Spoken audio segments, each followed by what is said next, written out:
Hi നമസ്കാരം. Voice of മുജീബിലേക്ക് അവർക്കും സ്വാഗതം. അഫ്ഗാനിസ്ഥാന് വീണ്ടും കനത്ത പരാജയം.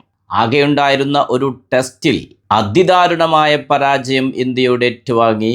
ശേഷം ഇപ്പോൾ നടന്നുകൊണ്ടിരിക്കുന്ന 3 ഏകദിനങ്ങളിലെ ആദ്യ 2 ഏകദിനങ്ങൾ പിന്നിടുമ്പോൾ ആദ്യ 2 മത്സരത്തിലും ഇന്ത്യയുമായി പരാജയപ്പെടുന്നു. അതിൽ ഇന്നത്തെ മത്സരത്തിലാണ് ഏറ്റവും കനത്ത പരാജയം അഫ്ഗാനിസ്ഥാൻ ഏറ്റുവാങ്ങുന്നത്. 170 റൺസിനാണ് അഫ്ഗാനിസ്ഥാൻ ഇന്ന് ഇന്ത്യയോട് പരാജയപ്പെട്ടത്.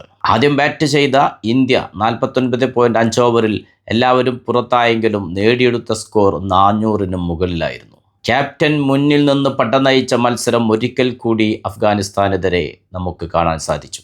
2 സിക്സും 22 ഫോറുകളും അടക്കം 110 പന്തുകളിൽ നിന്ന് 154 റൺസാണ് ക്യാപ്റ്റൻ ശുഭ്മാൻ ഗിൽ ഇന്ന് നേടിയത്. 79 പന്തുകളിൽ 7 സിക്സും 14 ഫോറുമടക്കം 125 റൺസാണ് ഇഷാൻ കിഷനും നേടിയത്. 2 ഇന്ത്യൻ താരങ്ങൾ 150ഉം 125ഉം നേടിയ ദിനമായിരുന്നു ഇന്ന്.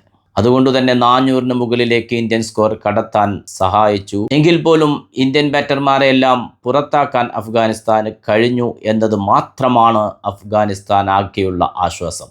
ഹിറ്റ്മാൻ രോഹിത് ശർമ്മ 48 റൺസ് എടുത്ത് പുറത്തായി.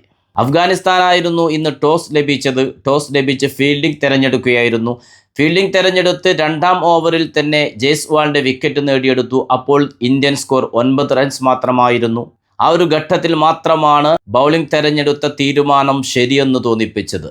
പിന്നീട് അങ്ങോട്ട് രോഹിത് ശർമ്മയും ശുഭ്മാൻ ഗില്ലും 96 റൺസിൻ്റെ പാർട്ണർഷിപ്പാണ് പടുത്തുയർത്തിയത്. രോഹിത് ശർമ്മ പുറത്തായതിനു ശേഷം ക്രീസിലെത്തിയ ഇഷാൻ കിഷനുമൊത്ത് ക്യാപ്റ്റൻ ശുഭ്മാൻ ഗില്ല് പടുത്തുയർത്തിയത് 224 റൺസായിരുന്നു. ശുഭ്മാൻ ഗില്ല് ആദ്യ മത്സരത്തിലും മികച്ചൊരു ഇന്നിംഗ്സ് കാഴ്ചവെച്ചിരുന്നു. 2 ഇന്നിംഗ്സുകളിലുമായി നിലവിൽ ക്യാപ്റ്റൻ 239 റൺസ് നേടുകയുണ്ടായി. അയ്യർക്ക് ഇന്ന് വെറും 26 റൺസ് മാത്രമാണ് നേടാൻ കഴിഞ്ഞത്. ബാക്കിയുള്ള ആർക്കും തന്നെ കാര്യമായി സ്കോർ ചെയ്യാൻ സാധിക്കാതെ പോയി. അതുകൊണ്ട് തന്നെയാണ് ഇന്ത്യ 49.5 ഓവറിൽ ഓൾ ഔട്ട് ആവുന്ന അവസ്ഥയുണ്ടായത്. ഒരു പഴുതുകളുമില്ലാത്ത തകർത്താട്ടമായിരുന്നു ഇഷാൻ കിഷനും ശുഭ്മാൻ ഗില്ലും കൂടി നടത്തിയത്. അഫ്ഗാനിസ്ഥാന്റെ ബൗളർ ബിലാൽ സെമിക്കെതിരെ 8.5 ഓവറിൽ ഇന്ത്യൻ ബാറ്റർമാർ നേടിയത് 90 റൺസാണ്.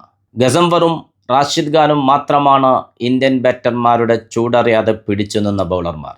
എന്നാൽ ബാറ്റിങ്ങിൽ മാത്രമായിരുന്നില്ല ഇന്ത്യയുടെ ആധിപത്യം. 403 റൺസ് എന്ന വിജയലക്ഷ്യത്തിലേക്ക് ബാറ്റ് ചെയ്യാനിറങ്ങിയ അഫ്ഗാനിസ്ഥാനെ ഇന്ത്യൻ ബൗളർമാരും എറിഞ്ഞിടുന്ന കാഴ്ചയാണ് പിന്നീട് കണ്ടത്. ആദ്യം അടിച്ചൊതുക്കി, പിന്നെ എറിഞ്ഞൊതുക്കി. ഹർഷദീപ് സിംഗും ഗുർനൂർ ബ്രാറും 3 വിക്കറ്റുകളാണ് നേടിയെടുത്തത്. പ്രിൻസ് യാദവ് 7.3 ഓവറിൽ 56 റൺസ് വിട്ടുകൊടുത്ത് 2 വിക്കറ്റുകളും നേടിയെടുത്തു. കുൽദീപ് യാദവിന് വിക്കറ്റൊന്നും ലഭിച്ചില്ലെങ്കിലും എക്കണോമിയിൽ വളരെ കൃത്യത പാലിച്ചു. 10 ഓവറിൽ 42 റൺസ് മാത്രമാണ് വിട്ടുകൊടുത്തത്. 3 ഏകദിന പരമ്പരകളിൽ ഇനി ശേഷിക്കുന്നത് ഒരു മത്സരം മാത്രമാണ്. 20-നാണ് ഇന്ത്യക്കെതിരെ അഫ്ഗാനിസ്ഥാനുള്ള അവസാന മത്സരം. ആ ഒരു മത്സരത്തിലെങ്കിലും ആശ്വാസ ജയത്തിനു വേണ്ടിയായിരിക്കും അഫ്ഗാനിസ്ഥാന്റെ ശ്രമം എന്നതിൽ സംശയമില്ല.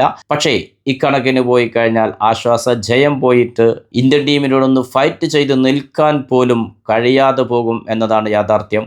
കഴിഞ്ഞ മത്സരങ്ങളിലെല്ലാം അതുതന്നെയാണ് സംഭവിച്ചത്. ടെസ്റ്റിലാണെങ്കിലും ഏകദിനത്തിലാണെങ്കിലും അഫ്ഗാനിസ്ഥാൻ്റെ പഴയ കരുത്തിന് അടുത്തുപോലും എത്താത്ത പ്രകടനമാണ് നിലവിൽ അഫ്ഗാനിസ്ഥാൻ കളിക്കാർ കാഴ്ചവെച്ചുകൊണ്ടിരിക്കുന്നത്. അവസാന മത്സരത്തിൽ പോരാട്ട വീര്യം കാഴ്ചവെച്ച ആത്മാഭിമാനം തിരിച്ചെടുക്കാനുള്ള ശ്രമം നടത്താൻ അഫ്ഗാനിസ്ഥാന് കഴിയുമോ? നമുക്ക് കാത്തിരിക്കാം. പുതിയ ക്രിക്കറ്റ് വിശേഷങ്ങളുമായി നിങ്ങളിലേക്ക് വീണ്ടും എത്തും. നിങ്ങളുടെ സ്വന്തം വോയിസ് ഓഫ് മുജീബ്. ചാനൽ ആദ്യമായി കാണുന്നവർ സബ്സ്ക്രൈബ് ചെയ്യുക, ലൈക്ക് ചെയ്യുക, നിങ്ങളുടെ അഭിപ്രായങ്ങൾ കമൻ്റായി രേഖപ്പെടുത്തുക.